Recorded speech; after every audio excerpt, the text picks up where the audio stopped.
नमस्कार, मी राजेंद्र तिडके आणि आपण पाहतात युवा दर्पण लाईव्ह. सुरुवातीला पाहूयात आजच्या ठळक घडामोडी. फडणवीस केंद्रात गेल्या सुनेत्रा पवारांनी राज्याचे नेतृत्व करावे. दत्तात्रय भरणे म्हणाले, सुनेत्रा पवारांच्या नेतृत्वात राष्ट्रवादी मजबूत. जेजुरीतील वारकऱ्यांच्या अपघातातील आणखी एका महिलेचा उपचारादरम्यान मृत्यू. एमपीएससीच्या विद्यार्थ्यांसाठी दिलासा. ऑनलाईन परीक्षेचा निर्णय लांबणीवर आणि विठ्ठलाला अडचणीत आणू नका. दत्तात्रय भरणेंच्या विधानावर चंद्रकांत पाटलांचा खोचक टोला. आणि आता बातमीपत्र बीड जिल्ह्याचं आणि राज्यातील इतर घडामोडींचं सविस्तर. बीड तालुक्यातील अहमदपूर अहिल्यानगर राष्ट्रीय महामार्गावर मांजरसुंबा पाटोदा दरम्यान मुळुकवाडीजवळ आज सकाळी कत्तलीसाठी जनावरे घेऊन जाणारे एका पिकअप वाहनाने रस्त्याच्या कडेला व्यायाम करत असलेल्या 2 शाळकरी मुलांना जोरदार धडक दिली. त्यामुळे झालेल्या भीषण अपघातात ईश्वर गणेश ढगारे आणि राज बिरुदेव ढगारे दोघांचेही वय 16 वर्षे हे गंभीर जखमी झाले असून त्यांना उपचारासाठी बीड जिल्हा रुग्णालयात दाखल करण्यात आले आहे. कत्तलीसाठी जनावरे घेऊन जाणारे हे पिकअप वाहन भरधाव वेगात असताना चालकाचे नियंत्रण सुटल्याने हा अपघात झाला. त्यानंतर सदरचे वाहन हे रस्त्यालगतच्या खड्ड्यात जाऊन कोसळले. वाहनात मोठ्या प्रमाणात जनावरे असल्याची माहिती असून त्यांनाही दुखापत झाली असल्याची माहिती प्राप्त होत आहे. तर अपघातानंतर माजी सरपंच कृष्णा पितळे यांनी तातडीने मदत कार्य करत जखमींना बीड जिल्हा रुग्णालयात दाखल केले. दोघांच्याही डोक्याला गंभीर दुखापत झाल्याचे समोर आले असून या अपघाताची माहिती नेकनूर ठाण्याचे एपीआय मंगेश साळवे यांना फोनवरून देण्यात आली. दरम्यान अपघातानंतर घटनास्थळी आलेल्या एका स्विफ्ट कारमधून संबंधित पिकअप चालकाला घेऊन जाण्यात आल्याचा आरोप ग्रामस्थांनी केलाय.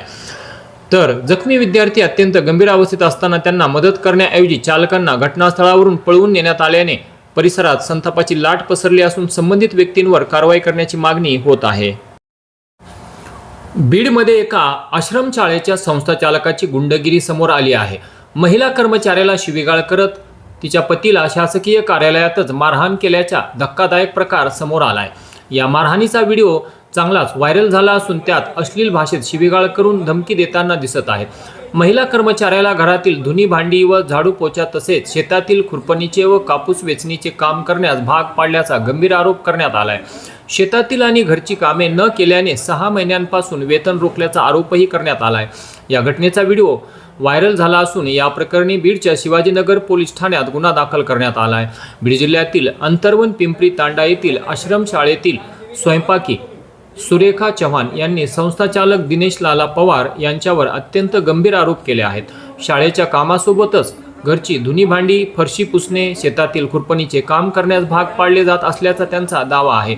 या कामास नकार दिल्याने गेल्या काही महिन्यांपासून वेतन रोखल्याचाही आरोप त्यांनी केला आहे. दरम्यान तक्रार करण्यासाठी समाज कल्याण विभागाच्या कार्यालयात गेलेल्या सुरेखा चव्हाण यांचे पती सतीश राठोड यांना सदर संस्था चालकाने अधिकाऱ्यांसमोर शिवीगाळ करून मारहाण केल्याचा आरोप करण्यात आलाय. या घटनेचा व्हिडिओ देखील समोर आला असून बीडच्या शिवाजीनगर पोलीस ठाण्यात या प्रकरणी गुन्हा दाखल करण्यात आला आहे. या प्रकरणामुळे आश्रमशाळामधील कर्मचाऱ्यांच्या शोषणाचा मुद्दा पुन्हा एकदा ऐरणीवर आलाय. या संदर्भात संस्था चालकाशी संपर्क केला असता संपर्क होऊ शकला नाही. सर, मी आज 11-11:30च्या दरम्यान समाज कल्याण ऑफिसमध्ये गेलतो. आमची पत्नी दिनेश लालाजी पवार हे संस्था चालक आहेत. त्यांच्या संस्थेवर स्वयंपाकी या पदावर 2013 पासून कार्यरत आहे. त्यांची फेब्रुवारी महिन्यापासून पगार सही बंद केल्यामुळं तक्रार द्यायला समाज कल्याण ऑफिसला गेलो होतो. तर दिनेश पवार साहेब खालून आल्याच्या नंतर डायरेक्ट मला शिवीगाळ केली. तेव्हा आमची पत्नी खाली गेली होती. शिवीगाळ केली, बहीणचोद माधुरचोद असे शब्द वापरले. मग 2 झापडी मला मारल्या. मग त्याच्यानंतर आमची धराधरी झालीचे नंतर साहेब लोक सगळे आले.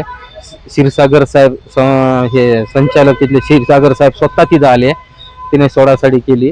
मग त्यांच्या तावडीतून मला सोडून बाजूला केलं. मग त्यांना मध्ये नेलं.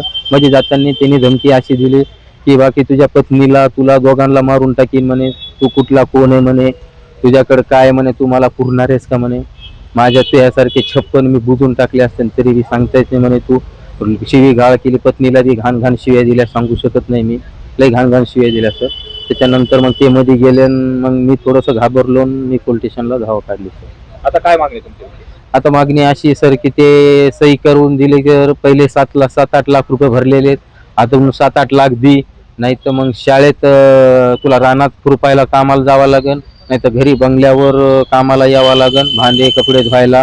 मी म्हणलं माझी ती लेडीज आहे, मी पाठवू शकत नाही. नाही म्हणे तू राजीनामा दे म्हणे, तुझ्या जागेवर मला 20-20 लाखाचे लई मोठे कर्मचारी मी भरू शकतो म्हणे. तुझं माझं काही काम नाही, तू राजीनामा देऊन टाक. मी काय राजीनामा द्यायला तयार नाहीये. म्हणून मी प्रशासनाकडे किंवा पोलीस प्रशासनाकडे नाही तर मंत्री महोदयाकडे तात्काळ हे मागतो की मला न्याय मिळावा. मी आज 6 महिन्यापासून मला 1 रुपया पगार नाही, काही नाही. मी फार परेशान आहे. सही करून दिली जात नाही, काही नाही. औरंगाबाद पहिल्यांदा 8-9 लाख रुपये भरलेले आहेत.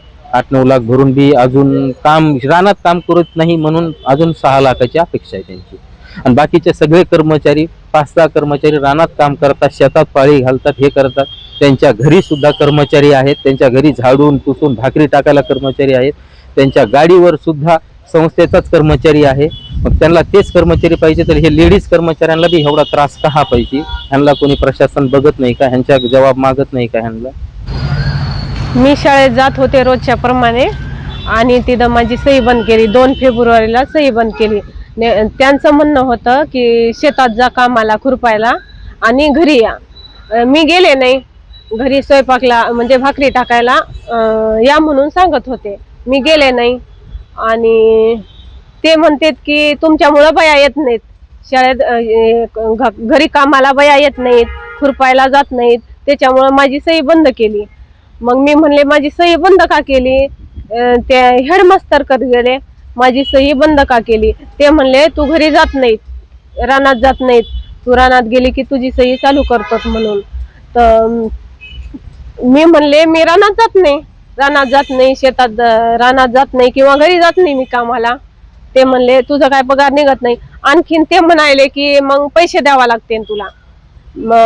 भरले होते 8-9 लाख रुपये भरले. आणखीन म्हणले की तुझ्याकडं अर्धे पैसे राहिलेत. मी म्हणले भाऊ कशाचे पैसे राहिलेत? ते म्हणले की तुझ्या नवऱ्याकडं पैसे राहिलेत, ते पैसे देत नाही. म्हणून माझ्या पतीने अर्ज दिला. अर्जाची काहीच कारवाई झाली नाही. आणखीन ते आले की समाज कल्याणला आले. आज आलते समाज कल्याणला, दोघं आलतो. मी खाली गेले आणि ते वर होते. तितक्यात दिनेश लालाजी पवार आले आणि ते तिथं बसले होते. क्षीरसागर साहेब आलते. ते म्हणले की 10-15 मिनिटं थांबा. तर हे थांबले होते, बसले होते. मी खाली गेलते तितक्यात. तर ते आले आणि म्हणले की भाडकाऊ बहीणचोद असं का केलंस, की दबाव टाकायला लागलं. असं का केलंस, तुला कधीच हे करून देत नाही, तू राजीनामा घे, असं घे, मी तुझ्या बायकोला काम करून देणार नाही, तू पैसे भर, असं तसं म्हणायला लागले ते. आणि 1-2 झापडी हाणल्या. मग त्यांनी बी धरलं. ते म्हणले की शिव देऊ नको, ऑफिस आहे म्हणून शिव देऊ नका, ऑफिस आहे इथं. तेवढ्यात बी साहेब ते सगळे धरले त्यांना. आणि याच बरोबर आजचं बातमीपत्र संपलं. उद्या पुन्हा भेटू काही नव्या आणि ताज्या घडामोडींसह. तोपर्यंत पाहत राहा युवा दर्पण लाईव्ह चॅनल. लाईक करा, सबस्क्राईब करा आणि व्हिडिओ आवडल्यास नक्की शेअर करा, ही नम्र विनंती. तोपर्यंत नमस्कार.